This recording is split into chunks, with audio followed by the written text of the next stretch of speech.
Let's talk about Stevie Ray Vaughan. Today's the 30th anniversary of his tragic passing, and I've been reflecting all day on Stevie Ray Vaughan, but I think about Stevie almost every day of my life. He's directly responsible for so many of the things that I take, as foundational level building blocks of my life. He made me want to do what I do for a living and dedicate my life to this, to guitar, to music, to blues. So I figured I'd tell you a little bit about my story with Stevie Ray Vaughan, how I found him, how I heard about him, and kind of how the love affair grew and all that. So anyways, first off, I'm 40 years old. So that means I was 10 when Stevie Ray passed away. I was aware of his name, but I didn't really know Stevie. I've been playing guitar since I was 6, and I was into Albert King and B.B. King, but there was no YouTube, so I'd never seen Stevie. I even missed the chance to go see him play with Jeff Beck on one of his last tours because I didn't know to ask to go.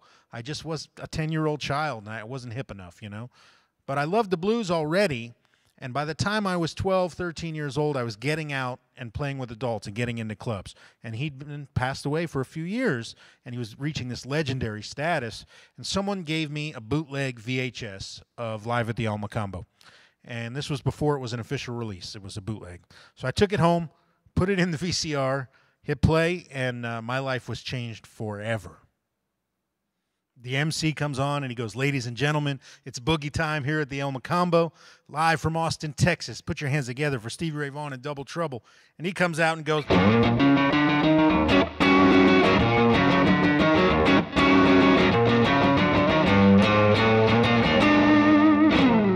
and my life is just over, changed from that moment. I proceeded to watch what I still think is one of the greatest live concerts ever to go down. And I was just mesmerized by the amount of energy, the amount of flow he had to his playing, the amount of effort he put in. I could tell how much him and also the guys, Chris and Tommy, how much they loved it and how much fun they were having. They lived it. He lived it. He breathed it. He slept it. He ate it. And I could feel that from the moment I put that VHS in the VCR. And I knew from that moment, I will never do anything else with my life. That was going to be what I was going to do.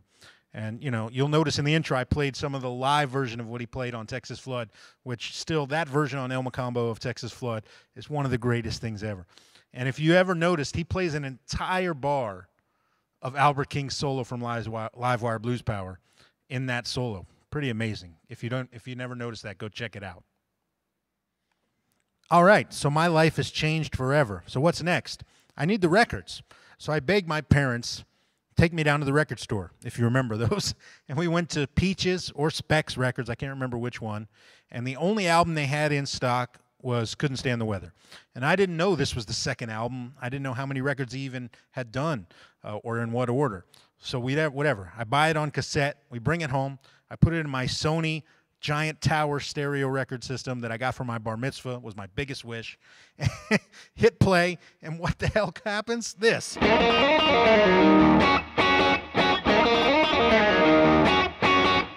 And it's like,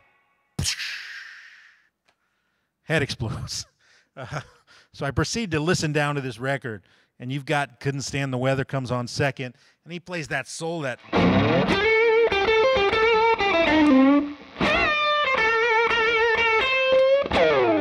Just so much feeling. I was just knocked right on the floor by this record, And then he plays Things That I Used to Do, and they go into Couldn't Stand the, Cold Shot, King Bee. Just an unbelievable record. Tin Pan Alley, just blew my mind. So after that, I got all the records. I got Texas Flood, and equally blown away by that. Love Struck was the first song I ever sang on stage that I attempted to sing as a little kid before my voice even changed. You know, this was my next couple years of my life were Stevie Ray Vaughan obsession to the bone.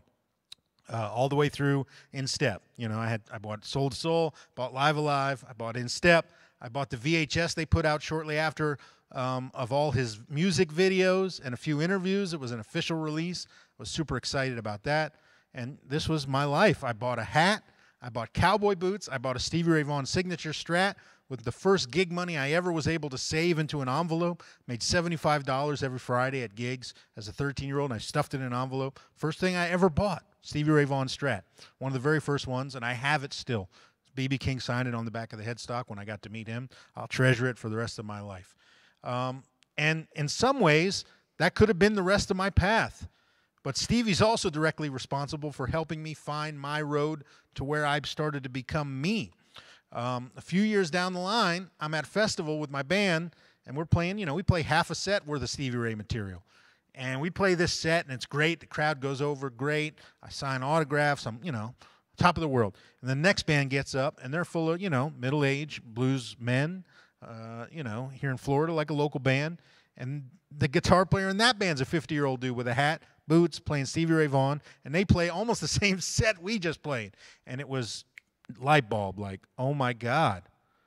This is my favorite music, but that can't be what I do with my life. I can't just be a Stevie Ray clone. I can't just blindly follow him into the night. I need to start developing my own voice and taking the lessons that he's taught me and bringing them in. So I almost did the reverse. Instead of ignoring Stevie, I went deeper into analysis. I figured out the things that I really loved, and a lot of that was his pocket, his feel, his aggression, his tone, and I started to hone in on those things and bring them into my playing. So, you know, he used to play with a Leslie a lot, like on songs like Tightrope. So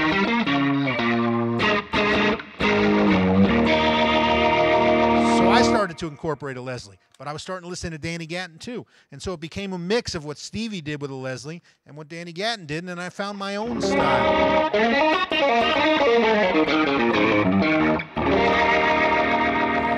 You know, he was such a huge influence that I had to take a step back and kind of look at that from the outside and realize what do you need to do with your influences is find the essence of what makes you love them and bring a little bit of that into your playing. As an aside, while all that was going on, when I was 15, I was at a guitar show, and Tommy Shannon and Chris Layton were there. And someone arranged for me to play with them that night at a jam after this guitar show in Orlando. And, you know, it was like this moment of, I was never nervous in my life. I still don't get nervous playing, but I was nervous then. And I got up and played Ain't Gonna Give Up on Love with them, I think. And even I went for what Stevie did in the live solo. So we all know Ain't Gonna Give Up on Love with them. But anyways, at the live version, he does this. And Chris goes, bam, bam, bam, bam. And I did it, and he did it, and I almost cried on stage. And the funny part of this story is that moving down forward in my life as I had a career and became, you know, who I am now, I guess, and found my path, I've now become friends with these guys. In fact, I even produced Reese Winans' album last year with my friend Joe Bonamassa, and Tommy and Chris played on it. You know, I see these guys all the time now. I keep in touch.